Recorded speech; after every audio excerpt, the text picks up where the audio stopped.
ડીસામાં વિશ્વ આદિવાસી દિવસની ભવ્ય ઉજવણી જય જોહર જય આદિવાસીના નાદ સાથે યોજાઈ જનજાગૃતિ રેલી।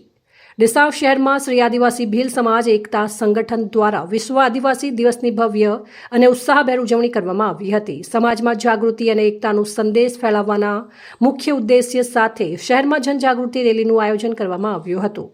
રેલીનું પ્રસ્થાન મહારાણા પ્રતાપ હાઈસ્કૂલ ખાતેથી કરવામાં આવ્યું હતું। કાર્યક્રમની શરૂઆત ભગવાન બિરસા મુંડાની પ્રતિમાને પુષ્પાંજલિ અર્પણ કરીને કરવામાં આવી હતી। આ પ્રસંગે બિરસા મુંડાના આદિવાસી સમાજ માટેના યોગદાનને યાદ કરવામાં આવ્યું હતું।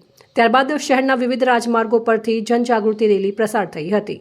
રેલી દરમિયાન જય જોહર જય આદિવાસીના નારાઓ ગુંજતા સમગ્ર વાતાવરણ આદિવાસી સંસ્કૃતિ અને એકતાના રંગે રંગાયું હતું। આ પ્રસંગે ડીસા નગરપાલિકાના પ્રમુખ કૌશિકભાઈ સાધુ પણ ખાસ ઉપસ્થિત રહ્યા હતા। તેમણે આદિવાસી સમાજના આગેવાનો અને કાર્યકરો સાથે રેલીમાં ઉત્સાહભેર ભાગ લીધો હતો। સમગ્ર કાર્યક્રમનું આયોજન શ્રી આદિવાસી ભીલ સમાજ એકતા સંગઠનના પ્રમુખ તથા નગરપાલિકા પૂર્વ સદસ્ય રમેશભાઈ રાણાની આગેવાની હેઠળ કરવામાં આવ્યું હતું।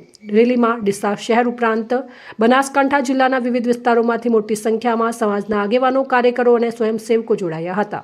શાંતિપૂર્ણ અને અનુશાસિત માહોલમાં યોજાયેલી આ રેલી દ્વારા આદિવાસી સમાજની એકતા સંસ્કૃતિ અને અધિકારો અંગે જાગૃતિનો સંદેશ આપવામાં આવ્યો હતો। આજ રોજ 9 ઓગસ્ટ વિશ્વ આદિવાસી દિવસ નિમિત્તે ડીસા શહેર ખાતે ભવ્ય મહારેલીનું આયોજન કરવામાં આવ્યું હતું। આ રેલીની અંદર ડીસામાં વસતા આદિવાસી સમાજની સાથે સાથે અન્ય સમાજ પણ જોડાયા હતા અને ભવ્ય રેલીનું આયોજન કરેલું હતું।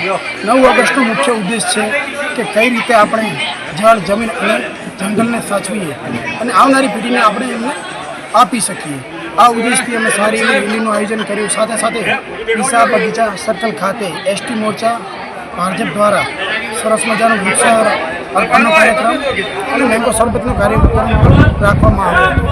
આ સાથે સાથે એક આદિવાસી સમાજ દ્વારા એકતાનું ઉદાહરણ પૂરું પાડ્યું છે કે સાથે રહીશું તો સર્વાંગી વિકાસ પણ થશે, આપણો પણ થશે અને જોડે જોડે નગરનો પણ સર્વાંગી વિકાસ થશે। એક જ સૂત્રધાર સાથે જય આદિવાસી જય જોહાર। અહેવાલ અમૃતમાળી ડીસા।